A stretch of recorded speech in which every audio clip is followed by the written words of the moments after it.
Hello! Non, je déconne. Salut à tous, c'est Reptile Passion et on se retrouve pour un nouveau tuto de fond de terrarium. Allez, on va tout de suite voir ce que ça donne. Ah, voilà. Donc, pour faire un fond de terrarium, ça va être très simple. Cette fois, on va faire un tuto pour un terrarium en verre et non en bois comme dans mes batteries. Donc, ça veut dire qu'au lieu de faire le fond directement dans le terrarium, on va le faire à l'extérieur. Donc, pour cela, il vous faudra une plaque de Sagex expansée. Qu'est-ce que le Sagex expansé? C'est celui qu'on va gratter et qui va vous faire des petites billes, en gros du bordel partout. Et pour faire les formes dessus, on va utiliser de l'extrudé qui est beaucoup plus dur et qui vous fait aussi du chenille mais un petit peu moins.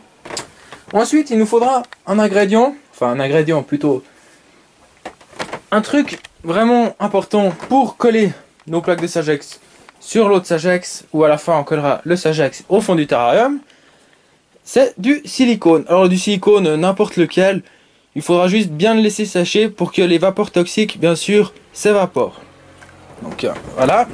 Et à la fin on finira avec de la colle à carrelage.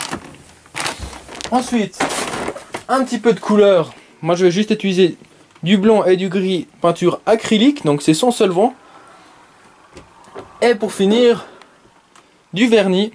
Donc du vernis alimentaire ou tout simplement sans solvant. Voilà, on va tout de suite se retrouver sur comment on va faire pour ce fameux tuto.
Yo, on se retrouve pour la colle à carrelage, donc une étape assez importante.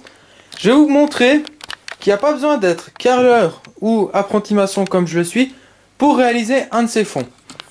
Que tout le monde peut le faire. Donc ça va être simple, il vous faudra de la colle à carrelage qui est là. Donc moi j'ai pris des petits sacs. Il ne faut pas l'acheter déjà faite, vous allez la payer plus cher. Faites-la vous-même, c'est vraiment très simple. Ensuite il vous faudra un récipient, un espèce de seau ou un bidon pour mélanger. Donc moi c'était simple, c'était des croquettes pour chiens. Donc voilà, ça nous fait notre bidon. Ensuite de l'eau, ça il me semble que tout le monde en a chez soi. Et les outils, c'est vraiment fou, mais je vais vous démontrer qu'il n'y a pas besoin d'acheter des truelles avec des petites lisseuses et des langues de chat et tout. À l'aide d'une simple cuillère à café ou une cuillère à soupe et d'un truc pour prendre les parts de gâteau, vous verrez que ça fera l'office d'une truelle. Et pour faire des formes, une cuillère, vous pouvez gratter d'un côté comme ça. Vous pouvez arrondir des formes à l'intérieur, tirer des arrondis avec ce sens. Et encore lisser des petits passages avec le plat de la cuillère. Donc rien qu'avec ces deux petits trucs, des ustensiles de cuisine, je vais vous démontrer qu'on pourra faire un super fond en colle à carrelage.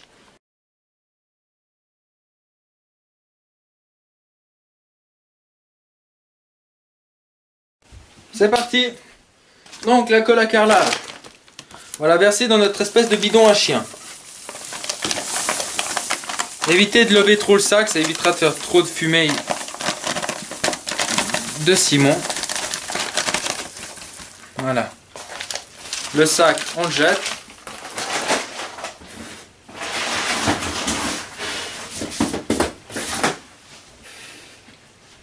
Donc là, il n'y en a pas beaucoup. Je fais toujours par petites couches.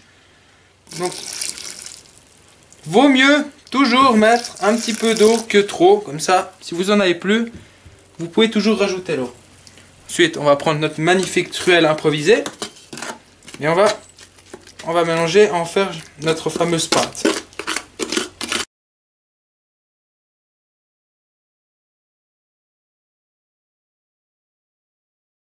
Donc voilà, là il n'y en a pas beaucoup, bien sûr, c'est pour vous montrer. La consistance, c'est simple. Vous la mettez sur votre truelle ou sur votre truc à gâteau, vous le tournez, ça doit coller. Donc vous voyez, ça tient. Et en fait, elle est vraiment bien facile à travailler. Et à partir de ce moment-là, vous recouvrez tout votre décor.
Donc c'est fini.